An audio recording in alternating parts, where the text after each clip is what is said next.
सुप्रभात मंडळी. मी नीलिमा पटवर्धन आणि आपण सध्या वाचत आहोत डॉक्टर ज्योती चिंचणीकर लिखित त्यांच्या मंत्रोत्तम नाना या कादंबरीवर आधारित सौ मीनाक्षीताई देशमुख लिखित लेखमाला नाना फडणवीस. कालच्या पुढे सुरू करते.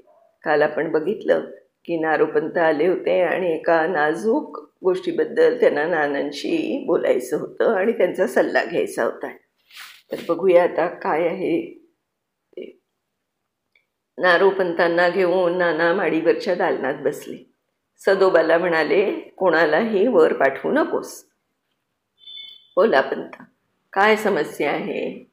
नाना, श्रीमंत गंगापूरला गेल्यापासून पुण्यात दादासाहेबांच्या राजकारणाला ऊत आला आहे. हैदरचा वकील अप्पाजीराम दादासाहेबांकडे सारखा येताना दिसतो. भोसलेंचे दोन्ही वकील तर येतातच आहेत. मला प्रश्न पडलाय, श्रीमंत येण्याआधीच दादासाहेब पुणे सोडून निघालं तर त्यांना अडवावं की जाऊ द्यावं? नाना म्हणाले, अडवायलाच हवं. पुढे म्हणाले, पंत, तुम्ही ताबडतोब चौकी पहारे जारी करा आणि गंगापूरला निरोप पाठवून श्रीमंतांना लवकर येण्याची विनंती करा. तरीही दादासाहेब निघालेच तर काळे, पुरंदरे यांच्यापैकी कोणाला तरी मध्यस्थ घालून श्रीमंत येईपर्यंत तटवून धरण्याचा प्रयत्न करा. ठीक आहे. नारोअप्पा निघून गेले. संपूर्ण पुणे शहरात नारोअप्पांनी चौकी पहारे जारी केले. शनिवार वाड्याभोवती पहारे लागल्यामुळे राघोबादादा फार संतापले. त्यांनी ताबडतोब नारोअप्पाजींना बोलावलं. नारोपंत येताच राघोबा त्यांच्यावर कडाडत म्हणाले, तुम्ही स्वतःला पेशवे समजता का? दादासाहेब, कृपया गैरसमज करून घेऊ नये. गैरसमज?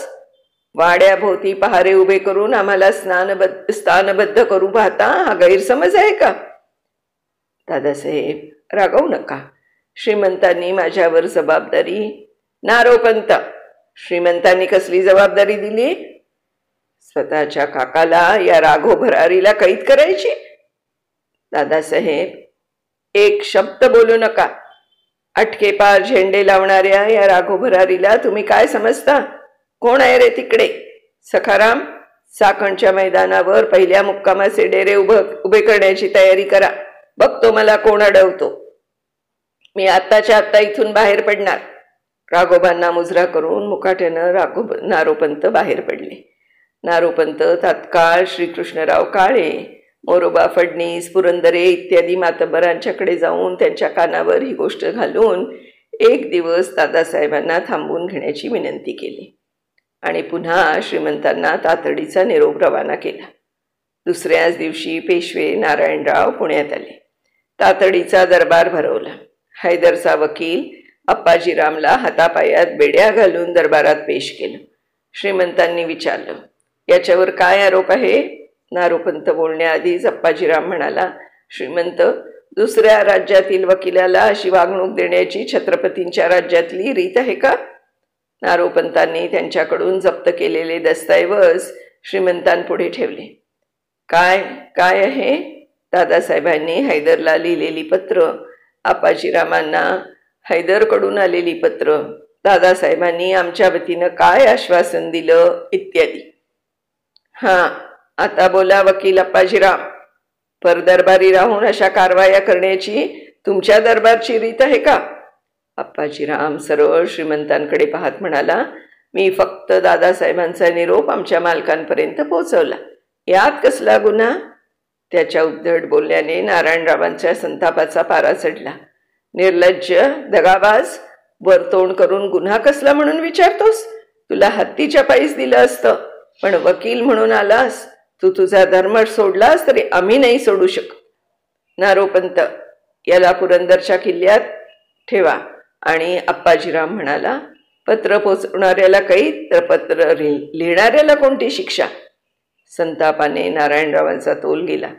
त्यांनी पुढे होऊन अप्पाजीरामांच्या कानशिलात ताडकन एक लगवली.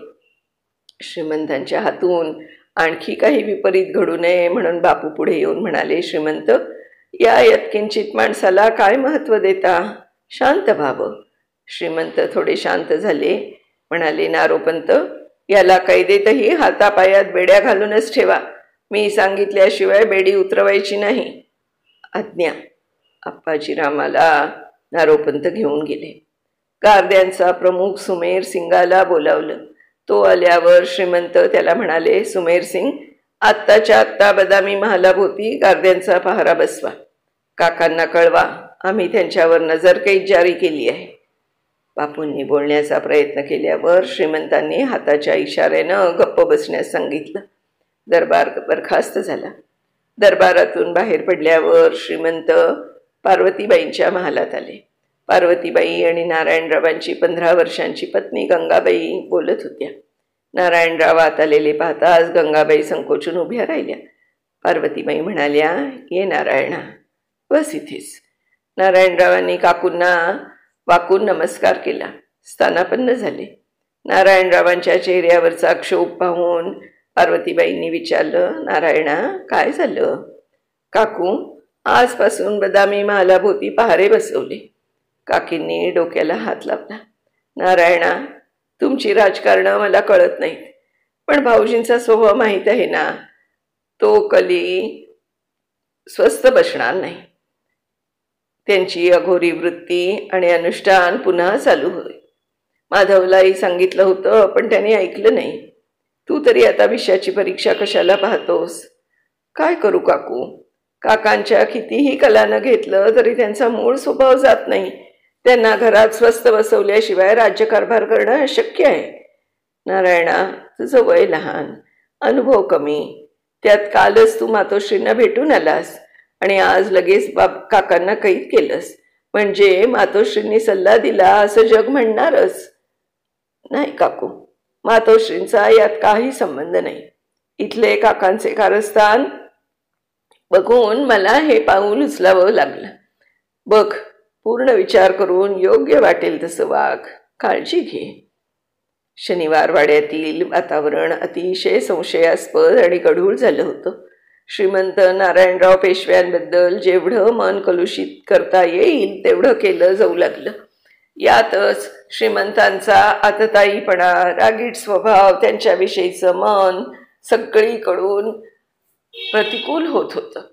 तशातच पार्वतीबाईंच्या पूजेतल्या गणपती नाहीसा झाला.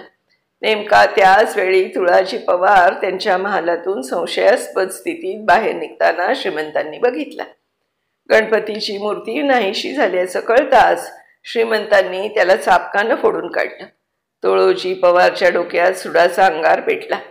बऱ्याच महिन्यांपासून गारद्यांचा पगार न झाल्याने श्रीमंतांविषयी त्यांच्या मनात राग खदखदतच होता. सुमेर सिंग गारद्यांचा प्रमुख, महम्मद युसूफ हा आधी गारद्यांचा प्रमुख होता, पण सध्या त्याला त्याच्या पथकासह नोकरीतून कमी केलं होतं. तरी त्याचे शनिवार वाड्यात जाणं येणं होतं. तो बरेच दिवस पेशव्यांच्या कुटुंबात वावरल्यामुळे त्याला शनिवार वाड्यातील व्यक्तींची, व्यवहाराची, शनिवार वाड्याची, त्याच्या रचनेची इत्थंभूत माहिती होती.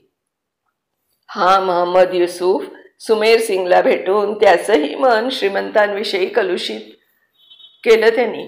त्यात दादासाहेबांचे कट कारस्थान चालूच होते. बापूंची साथ होती. आनंदीबाई मागे नव्हत्या. सुमेर सिंगला हाताशी धरण्याच्या इराद्यानं आनंदीबाईंनी त्याला बोलावून त्याचं नुकतंच लग्न झालं या सबबीखाली भरगच्च आहेर करून त्याला मिंध केलं. कित्येक वर्षांचा ब्राह्मण प्रभूंच्या वेदोक्त कर्माच्या अधिकाऱ्याचं प्रकरण धुसफसतच होतं आणि श्रीमंतांनी ब्राह्मणाची बाजू घेऊन प्रभूंना वेदोक्त कर्मे करण्याचा अधिकार नाही असा निर्णय दिल्याने प्रभू जमातही श्रीमंतांवर चिडून होती. नजर कैदेतून निसटून जाण्याच्या प्रयत्नात राघोबा दादांना बुधा सिंगने पकडलं. राघोबाची कैद आणखी कडक केली. मोरोबा श्रीमंतांना थोडं सबुरीनं घ्यावं म्हणून सल्ला दिला तर चिडून श्रीमंत म्हणाले, मोरोबा, कसं सबुरीनं घेऊ? काकांना पळून जाऊ देऊ आणि पुन्हा माधवरावांप्रमाणे त्यांच्याशी युद्ध करू? दादासाहेबांच्या कैदेत थोडी सक्ती कमी करावी म्हणून बापूंनी केलेली रद्दबदली श्रीमंतांनी फेटाळून लावली. नंतर राघोबादादा आणि आनंदीबाईंचे खलबत शिजले. तुळाजी पवार आणि सुमेर सिंगला आनंदीबाईंनी आपल्या गोड बोलण्याने आपल्या बाजूनी करून घेतलं.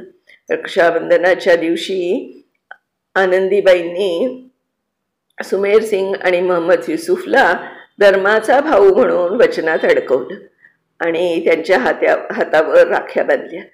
भरघोस पैशांची त्या दोघांवर उधळण केली. अशा प्रकारे श्रीमंत पेशवे नारायणरावांबद्दल सगळीकडून वातावरण प्रतिकूल झालेलं होतं.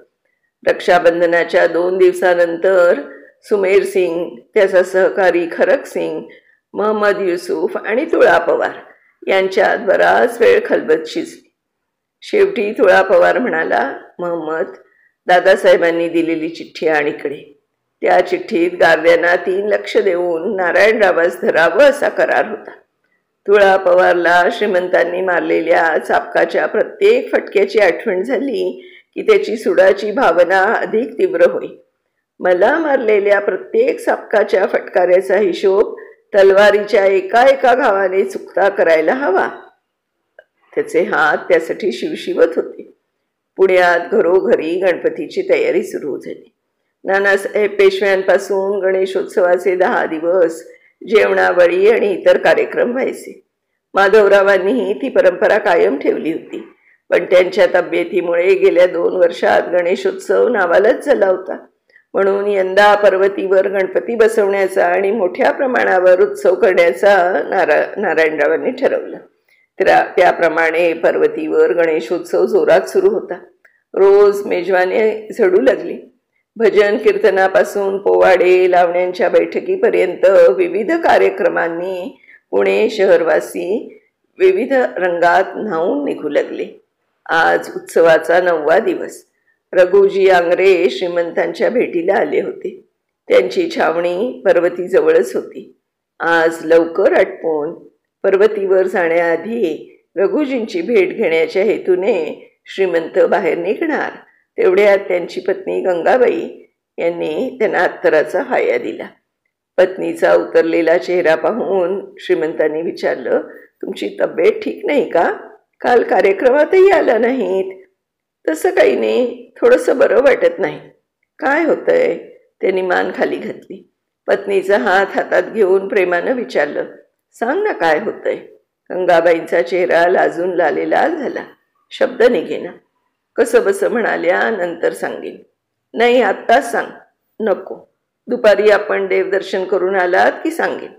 एवढ्यात हरिपंत आल्याची वर्दी आल्यामुळे श्रीमंत त्यांच्याबरोबर निघून गेले. इकडे नियती हसत होती. गंगाबाईला काय माहीत की ही गोड बातमी आपल्या पतीला केव्हा सांगता येणार नाही. ही भेट त्यांची शेवटचीच आहे. रघुजी आंगऱ्यांच्या छावणीत जाऊन त्यांच्याशी काही चर्चा करून हरिपंतांचं श्रीमंत पर्वतीवर जाण्यास निघाले. तोच रघुजी म्हणाले, श्रीमंत, एक गोष्ट आपल्या कानावर घालायची होती. सांगा रघुजी. श्रीमंत, माझ्या माणसांकडून कळलंय की गारद्यांमध्ये काही कट शिजत आहे. आपण जपून असावं. तुम्ही सावध केलं ते योग्यच केलं. आजच चौकशी करतो असं म्हणून श्रीमंत हरिपंतांसह बाहेर पडले. पर्वतीवर साधू संतांच्या भेटी झाल्या. त्यांच्या पंक्तीत श्रीमंतांची भोजनं झाली आणि पर्वती उतरताना हरिपंत म्हणाले. काय म्हणाले हरिपंत? मंडळी, आपण ते आता उद्याच्या भागात बघूया.